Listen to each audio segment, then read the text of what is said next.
First of all, welcome back to Portugal. It's I think, a very special country for you. In '95, you won the race in Estoril.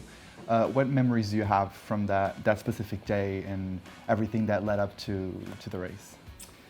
Well, you're right. It's great to be back in Portugal. I spent so much time here in my early career as a test driver. So actually, first time I would have come here would be 1990, and then I spent many days and weeks here over the years until I made my debut in '94, finishing second in this Grand Prix, and then 1 year later winning the race. So I remember actually not going to the circuit on a Thursday, which was a normal day. You'd go in and do some media and meet with the team. But my girlfriend at the time, her flight was delayed, and I was waiting, and it got to a point where I phoned Frank Williams and said, "Frank, I'm waiting on my girlfriend." He said, "Oh, look, there's nothing really for you to do." So I didn't even go to the track on Thursday.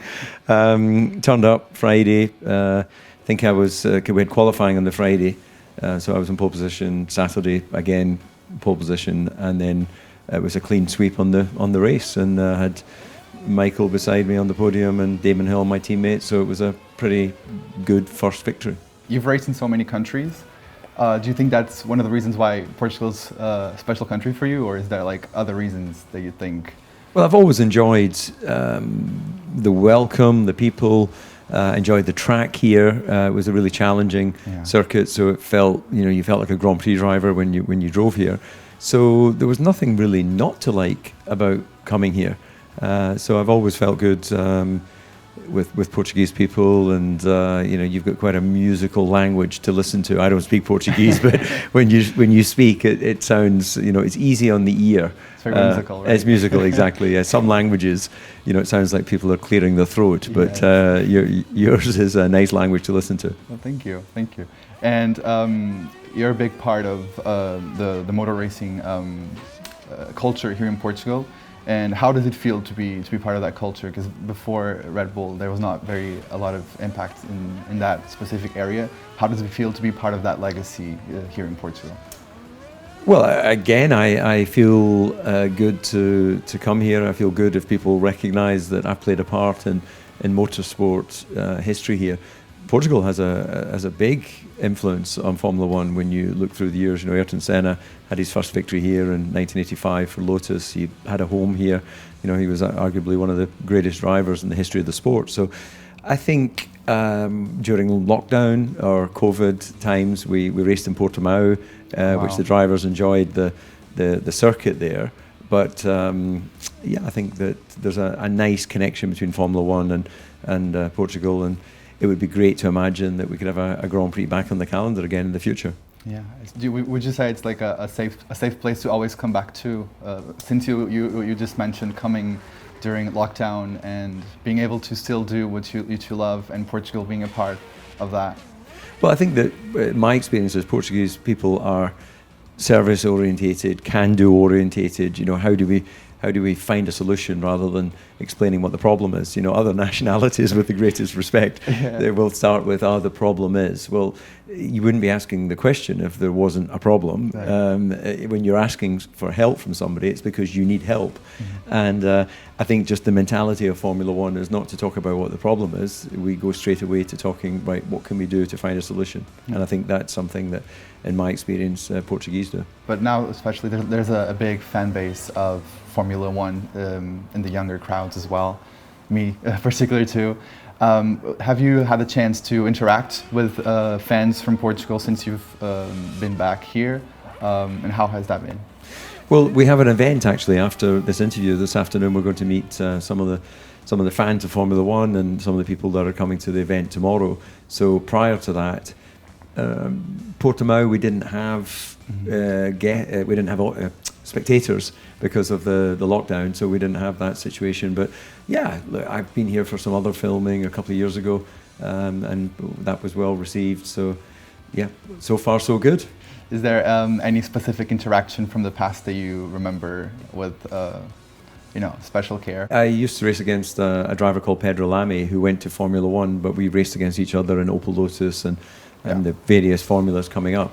So I remember being in Cascais, Pedro taking us in between testing to do some jet skiing in the bay and things like that. So I always really appreciated him as a racer and as a human being. Of course, there's been other influential people that I've met through motorsport, but I've not really been that involved in a sort of fan engagement, if you like, since I was a driver. And the last time I raced here in Formula One was, I think, 95. No, 96. It was the last year. Yeah. Okay. So, and as someone who has been in this business for so long, what advice would you give to people that are starting, especially here in Portugal? If someone wants to start, and there's a lot of aspiring Formula One drivers as well, what advice would you give to them? Well, if they're aspiring to be a racing driver, they have to go karting initially to learn just the basics of driving and racing. But of course, they need to be able to at least turn a lap time. And then I would recommend to go into Formula 4 or a very entry-level car as soon as possible, because karting is not the final skill. Driving a car and the vehicle dynamics of a car is a bit different than a kart.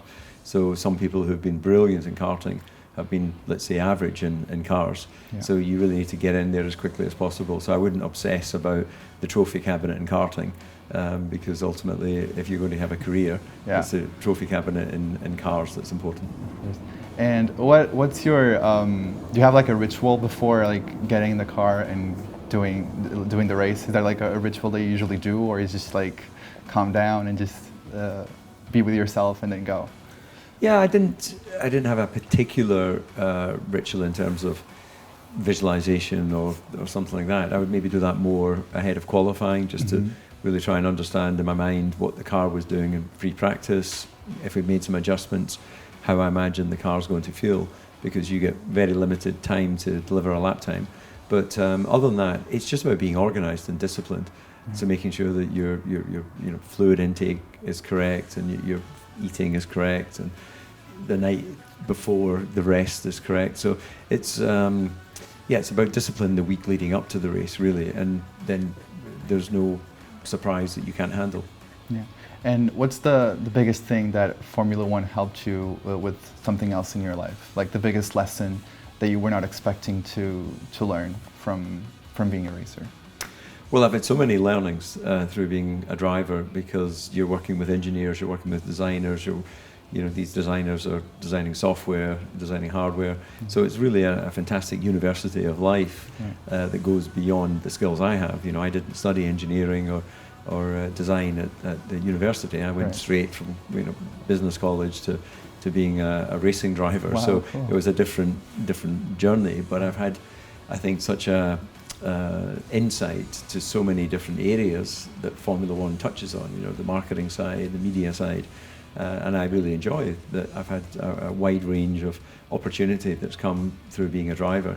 But the biggest thing that I guess I understood before, because I had discipline before, is just the can-do attitude of Formula One. They find, whatever the problem, they find a solution. It may take longer than maybe you would really hope, but it's guaranteed it's much quicker than everyday life.